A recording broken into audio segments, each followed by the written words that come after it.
This is the third part of a three-part video series in which I will show you how to find, qualify, work with, and pay business intercessors so that you can achieve greater levels of success in your business and grow from success to significance. If you're looking for someone to come alongside you and help you partner with God for success, somebody to be your wingman, so to speak, then this video is for you.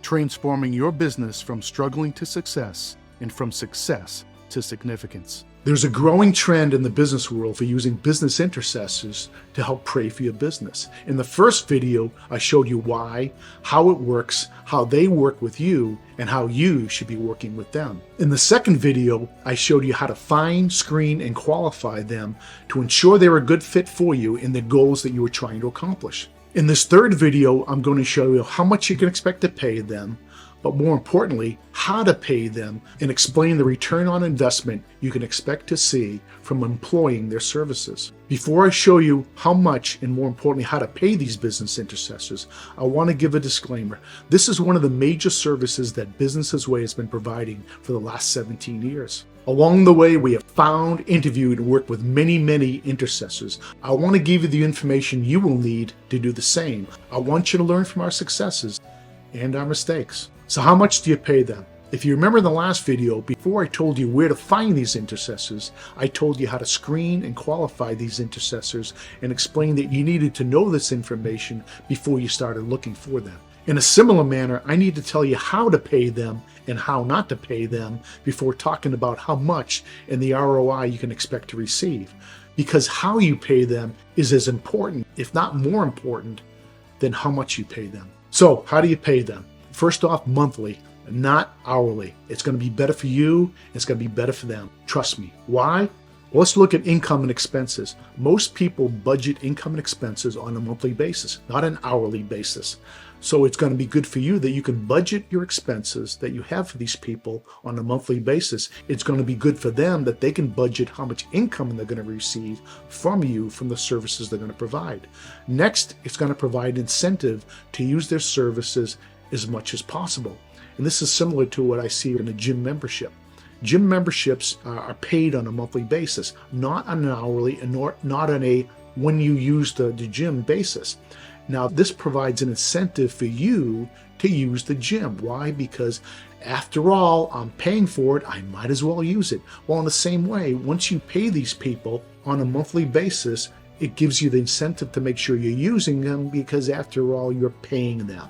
And this is the same way it works with club memberships, season tickets, etc. Next, there's going to be an incentive for to continue their services when you're not available. This is going to be especially true during the holiday or busy seasons. So for example, let's say you're doing a lot of traveling, you're out of the office on vacation or business, and you only paid your people in the office on an hourly basis when you were there. Would you expect those people to be working when you're not there? Well, of course not. Well, if you're only paying your intercessors when you're available, do you expect them to continue to pray for you when you're missing calls and not available? Do the math. Next, you want to pay them in advance and not in arrears. Now, this is something we did wrong for many years, and I wish I had figured this one out very early on. What you want to do is pay them in advance and not in arrears. And the reason I did this wrong is because I came from the business world. I came from the management consulting industry where typically you invoice the services you provided in the previous month on the beginning of the next month because you're not sure how much services you're going to provide in a given month. Well, here you're going to have a fixed level of service, so you do know what to expect. And what we found is that when businesses fell behind because they have cash flow issues, the last person they pay are their intercessors. And because they can get away with it 1 month, then they do it in 2 months, in 3 months, in 4 months, and more. And the best way to avoid this is to make sure you're paying them in advance of the month instead of in arrears.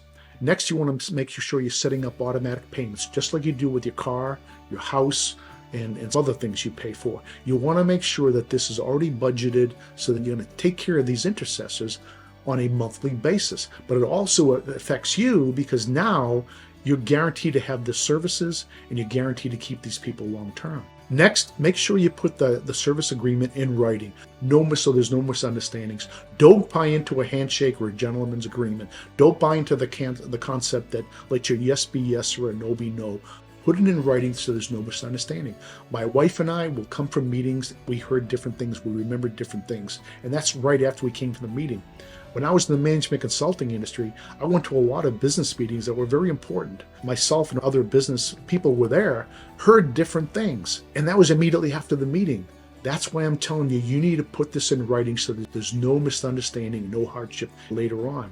The other thing that happens when you put it in writing, and you honor your covenant commitment to your intercessor, and they honor their covenant commitment to you, God will honor you and God will honor them at the same time. He will honor both of you because he will honor the covenant that you've made with your intercessor.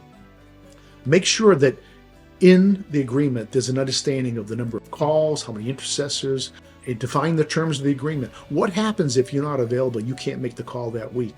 How is that handled? I know for us, what we do, if a client can't make their standing call, we try to reschedule that call for another day or another time in the week. But in the event that they can't make it, we can't find a time that works for both of us, we'll do is we will pray for them without them. And that's in the agreement so there's no misunderstanding. Also make sure that you have at least a 6-month term. I would not consider taking a client who is just looking to try us out for 1 or 2 months. If I knew they couldn't afford us for 6 months, I wouldn't take it. Make sure you budget at least 6 months and plan on doing this. Now, even though you plan on a 6-month commitment, I would also say that make sure you have an easy out clause, something that allows either one of you, either party, to get out of this agreement with a 2-week notice and no hardship from that. That'll protect them, that'll protect you. And if you get out, since you're paying in advance, you should have that month prorated, just like you would with a utility bill. What about paying a commission? What about giving people something based upon their performance? This is something I've been asked many, many times, especially by other business people. It sounds great in theory. As a business person myself, and a person who came from the management consulting industry, why wouldn't I be interested in a structure where if I help a company succeed, I get a piece of the company or I get a significant bonus based on a commission for what they brought in? Why wouldn't I like that? Well, here's where there's a difference between theory and practical application. Let me tell you how this is going to work. And I'm not saying how it might work. I'm saying let me tell you how it will work. If you hire these people and pay them on a commission basis, and they have great success, so you have great success, there's going to be all kinds of jealousy amongst the other members of your company, even if they're all Christians. Your chief financial officer, the head of the business development, the sales, a general manager, a vice president of operations, everybody's going to expect a piece of the pie. You yourself are going to expect. You're going to, when business starts increasing, you want to hire more people, everybody gets a car, everybody gets bonuses, more payment, and then you'll start violating the covenant agreement. But on top of that, even if you paid them even a piece of the company, a large commission, I'll guarantee the other senior executives in your company are going to have resentment about this. And the last thing I want to do as an intercessor is to bring division, faction, jealousy, fear amongst your company. God's not going to bless that. What I need to do is pray in a spirit of love, unity, and peace. And you can't do that with a commission structure. So I would never consider doing business as an intercessor on a commission basis, and you shouldn't either. Now, on the other hand, if they do great, you can give them bonuses, you can give them gifts. We receive those, and we're very grateful for them, but we never expect it, and our clients never expect or feel like they have an obligation for it either. That's my recommendation to you, that you pay them on a monthly basis. If they hit the ball out of the park, give them a bonus or a gift. So now the $1 million question. How much should you expect to pay these people? I would say you should plan on a minimum of $500 per month. Our minimum service level is higher than $500 a month, but I think that's going to be the ballpark of what you're looking for. Some levels of our support go much higher, $5,000 or more, but probably our mid-levels, is in the $2,000 to $2,500 level. That's what you could probably expect to pay with some of these other companies that provide similar services that we provide. A lot of the different service level pricing depends upon how many intercessors you receive, their experience, how good they are. Are these people on the calls every week, or are they kind of in the back room praying on a weekly basis? Are they on-site or off-site? If they're providing all the services off-site, that's going to be cheaper than if these people come on-site at certain times, and that's part of the service. What if they provide other services, such as deliverance, inner healing ministry? Are they going to minister one-on-one to your employees? What do they provide any other business services, such as business development or networking, strategic planning? What if you violate my advice and you start paying them on an hourly basis, probably something in the $15 to $30 an hour? What can you expect? Well, the first thing you can expect is that you won't be keeping them very long. Why?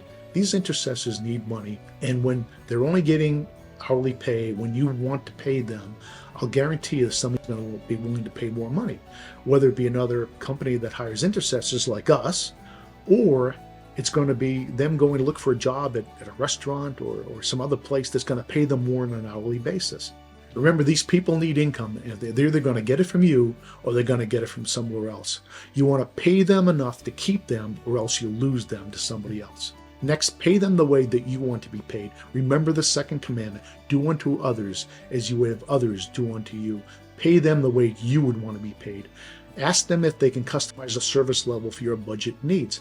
Now, this is something we've done many times, not necessarily at the lowest level when people want to go less than our minimum, but something in the middle where you have a budget level and we have nothing that really matches up to that.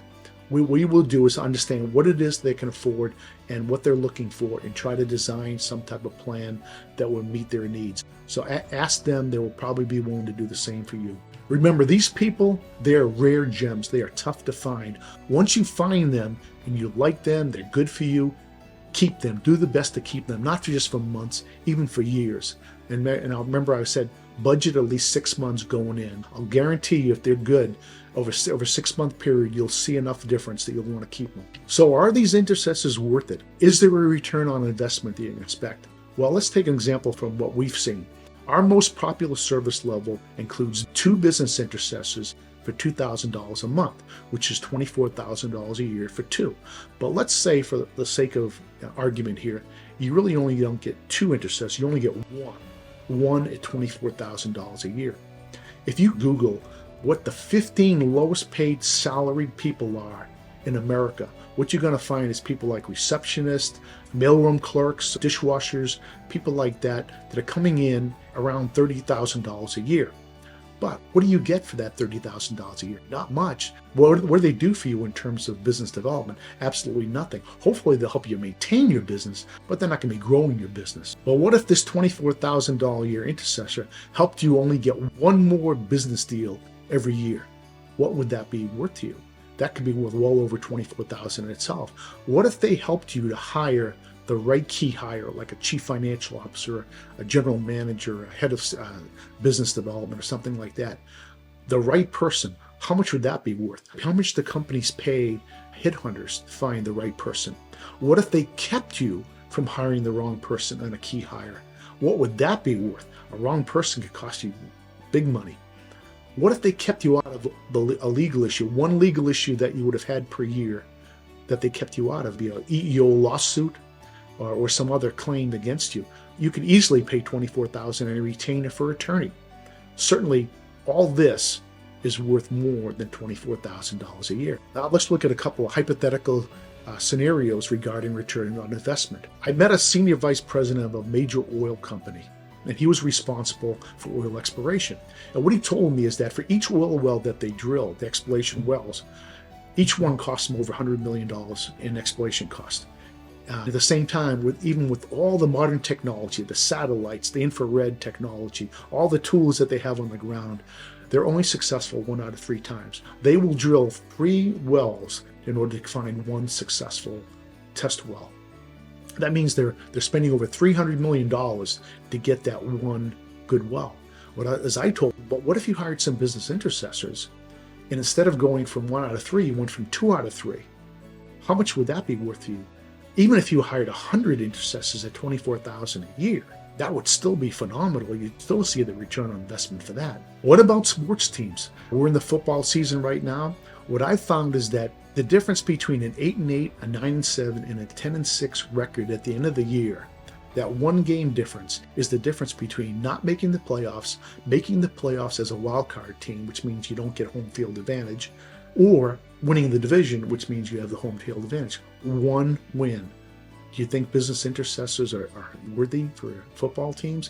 What about other sports and having that home field advantage, a home ice advantage? One game can make the difference. So the question is, can you afford them? I say the real question is not whether or not you can afford them. The real question is whether or not you can afford not to hire them. Can you see now we've had many clients that we've had for over 5 years? It makes perfect business sense to them. In fact, business intercessors, good business intercessors will pay for themselves. And oh, by the way, we haven't even talked yet about things like intimacy with God or how to hear from God, protection over your marriage, your loved ones, your family. What's that worth to you? Or what is it worth to have greater intimacy with God, or the ability to hear his language, to be able to hear him more clearly, or even have a sounding board?